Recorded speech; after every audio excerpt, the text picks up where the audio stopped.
Sebelum menonton, jangan lupa like, subscribe, dan tekan tombol lonceng. Menteri Pertanian Syahrul Yassin Limpo mengatakan sangat serius dalam menggarap peningkatan produksi komoditas porang untuk mendukung peningkatan perekonomian nasional.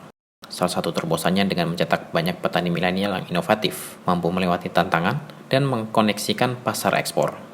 Sesuai arahan Presiden Jokowi, meminta untuk melakukan akselerasi penting dan serius terhadap komoditas-komoditas yang memang menjanjikan memiliki skala ekonomi. Seperti dikatakan Mentan SCL, saat meninjau kebun porang milik kelompok tani semangat milenial, binaan petani milenial Syahrudin Alrif di Desa Talumai, Kecamatan Watan Sidenrang, Kabupaten Sidrap.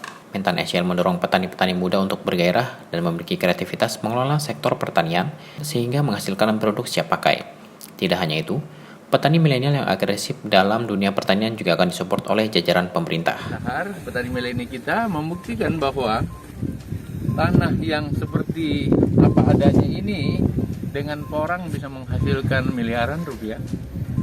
Dan tidak hanya itu, tumpang sari yang beliau lakukan dengan pisang, biaya untuk pengolahannya termasuk tenaga kerja, inventarisasi, intervensi terhadap pengolahan dan katakanlah backup awal dari pertanian ini langsung bisa jalan. Per hektar beliau menanam pisang 1000.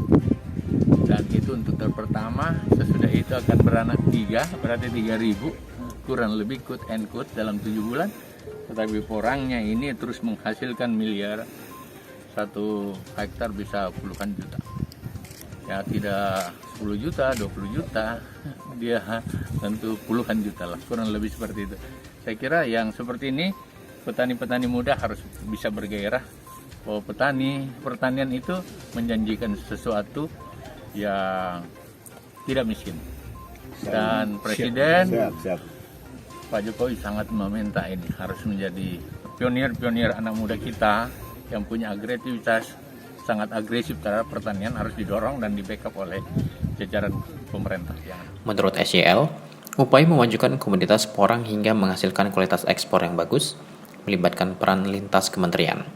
Kementan di sisi pengembangan budidaya dan produksinya, sinergitas yang dilakukan oleh lembaga lainnya dilaksanakan seperti dari Kementerian Perindustrian yang membina industri pengolahan, sedangkan pasar dan ekspor oleh Kementerian Perdagangan.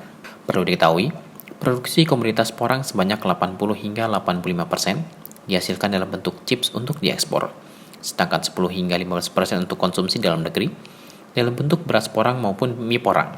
Selain pengolahan pasca panen menjadi beras porang dan mie, komoditas porang mempunyai 21 produk turunan dalam bentuk makanan lainnya, kosmetik, industri, dan yang lainnya. Petani milenial Syahrudin Alrif mengatakan kebun porang yang dikembangkannya mulai dari tahun 2020 ditumpang sarikan dengan komoditas pisang. Kebun ini diharapkan dapat menjadi percontohan seluruh masyarakat Indonesia untuk menggarap budidaya porang secara modern, profesional, dan maju.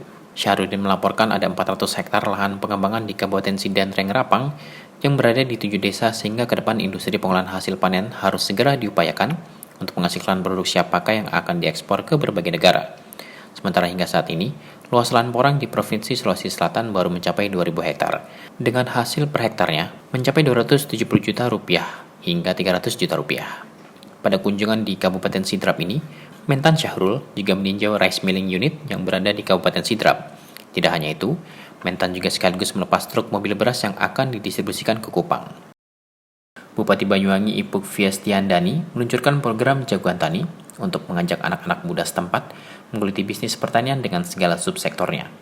Hadiah ratusan juta hingga penyediaan lahan untuk usaha disediakan bagi para kandidat terpilih. Ipuk mengutip hasil sensus pertanian nasional di mana disebutkan hanya ada 12% petani berusia di bawah 35 tahun. Adapun jumlah petani berusia di atas 45 tahun mencapai 61,8%. Ipuk menjelaskan, Jagoan Tani adalah hasil transformasi dari kompetisi bisnis pertanian anak muda yang rutin digelar di Banyuwangi sejak 2018. Mana anak-anak muda kita sekarang kurang berminat ya, dalam dunia pertanian dan masih banyak lagi lah pokoknya yang menjadi hambatan tantangan bagi kami ke depan berkaitan dengan dunia pertanian. Nah untuk itu kita perlu terus berinovasi Bapak Ibu semuanya, karena tidak mungkin tantangan dan problem yang ada di dunia pertanian ini bisa kita selesaikan tanpa adanya inovasi dan juga pastinya sinergi. Nah, saya juga menyampaikan terima kasih Pak Arief dan teman-teman dari Dinas Pertanian para petani dan semua pihak yang terus konsisten mempertahankan Banyuwangi menjadi kabupaten lumbung pangan di Jawa Timur. Mudah-mudahan nanti juga bisa menjadi lumbung pangan di tingkat Indonesia. Nah, pada hari ini saya ingin lebih fokus pada masalah jagoan tani, ya, karena ini penting bagi saya dan ini adalah salah satu program 100 hari saya, di mana saya ingin di program 100 hari saya ingatkan Pak Arief untuk bisa launching jagoan tani. Ini adalah bentuk dan upaya kita untuk terus melakukan regenerasi dalam dunia pertanian. Nah, sekali lagi tadi saya sudah sampaikan, salah satu kendala kita adalah menurunnya minat anak-anak muda dalam dunia pertanian. Maka dengan program jagoan tani ini adalah salah satu cara bagi kita untuk meningkatkan regenerasi pelaku usaha di sektor pertanian. Nah, kita ingin membawa anak-anak muda Banyuwangi lebih melirik lagi sektor pertanian.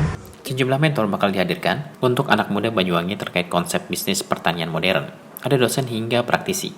Ibu menambahkan, konsep jagoan tani semakin terintegrasi karena juga ada fase presentasi ke perbankan.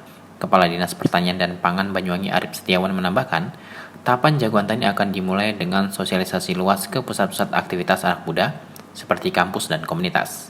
Tim Eljan Media melaporkan.